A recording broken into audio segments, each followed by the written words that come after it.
السلام علیکم ناظرین، یوٹیوب چینل خاور نعیم ہاشمی آفیشیل کے ساتھ آج پھر ایک کہانی کے ساتھ حاضر ہیں۔ ہماری آج کی جو کہانی ہے ہماری پچھلی دو کہانیوں کے تسلسل میں ہے۔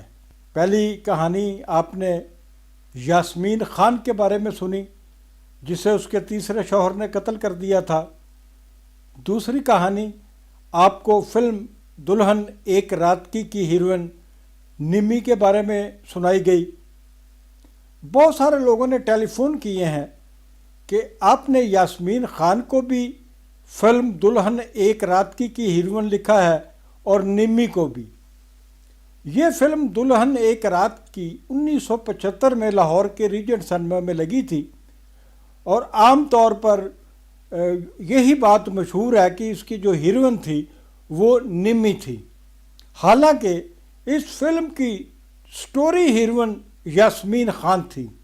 یاسمین خان نے اس فلم میں ہیرو بدر منیر کی بیوی کا کردار ادا کیا تھا اور نمی نے محبوبہ کا۔ چونکہ ضرورت ہوتی ہے ہر اچھی جتنی مرضی مضبوط کہانی ہو فلم کی، ناظرین کو متوجہ کرنے کے لیے، فلم کے دیکھنے والوں کو متوجہ کرنے کے لیے اس میں گلیمر کی بہت ضرورت ہوتی ہے۔ تو گلیمر ڈالنے کے لیے یہ اداکارہ نمی، جس کی پہلی فلم تھی، یہ بولڈ سین فلمانے اور بولڈ گیت جو ہے وہ پکچرائز کرانے پہ رضامند ہو گئی تھی، اس لیے دوسری ہیروئن نمی کو لیا گیا تھا۔ ناظرین، ایک سٹوری ٹیلر کے طور پہ میں جانتا ہوں کہ جب آپ کو کوئی کہانی سنائی جائے اور اس کہانی کے پھر اس بعد میں پورشن بنانے شروع کر دیے جائیں تو اس میں جان نہیں رہتی۔ کہانی وہی ہوتی ہے جو آپ کو ایک دفعہ سنا دی گئی، اس میں کوئی سسپینس باقی رہ گیا ہے تو سسپینس کو زندہ رہنا چاہیے۔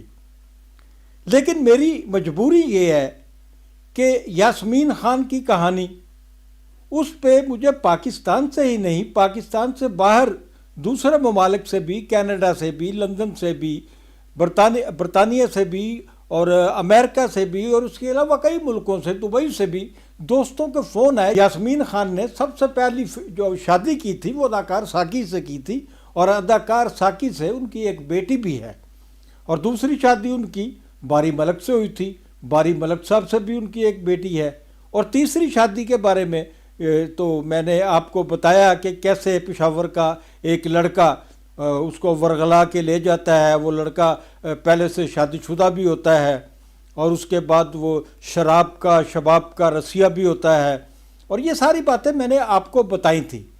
لیکن ایک بات جو میں نے گول کر دی تھی کہ اس نے وہ کون سی نیکی کی، اس خاتون نے وہ کون سی نیکی کی کہ مرنے کے دفن ہونے کے 7 مہینے بعد بھی اس کی لاش پر پڑے ہوئے پھول نہ مرجھائے، اس کا چہرہ 7 مہینے بعد بھی قبر سے فریش نظر آیا۔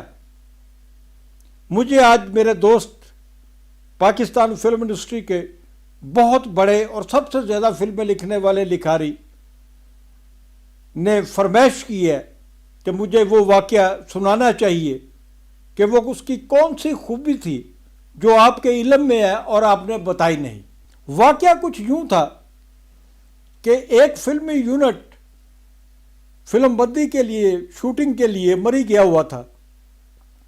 مری میں اچانک برف باری شروع ہوتی ہے، تو اس فلمی یونٹ کا ایک آدمی جو اس فلمی یونٹ میں شامل تھا، ایک شخص، وہ کہیں برف کے نیچے دب گیا اور کسی کو پتہ نہیں چلا۔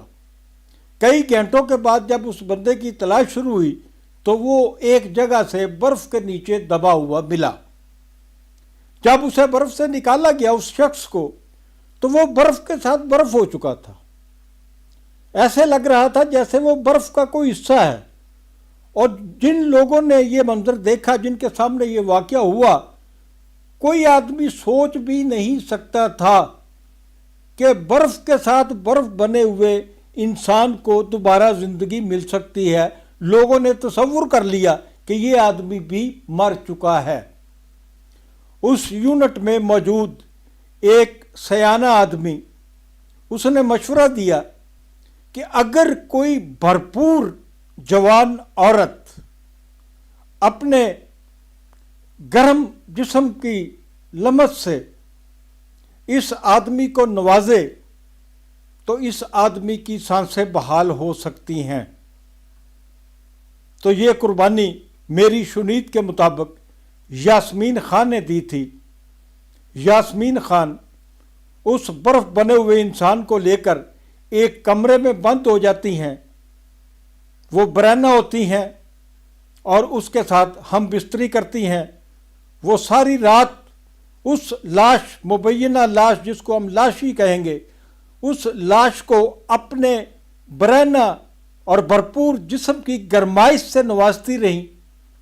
کئی گھنٹوں کے بعد جب رات ختم ہو چکی تھی، دن چڑھنے والا تھا، تو دروازہ کھلتا ہے اور پتہ چلتا ہے کہ وہ آدمی جو برف کے ساتھ برف ہو گیا تھا، یاسمین خان، اس کی سانسیں بحال کرنے میں اور اسے دوبارہ زندگی دینے میں کامیاب ہو گئی ہیں۔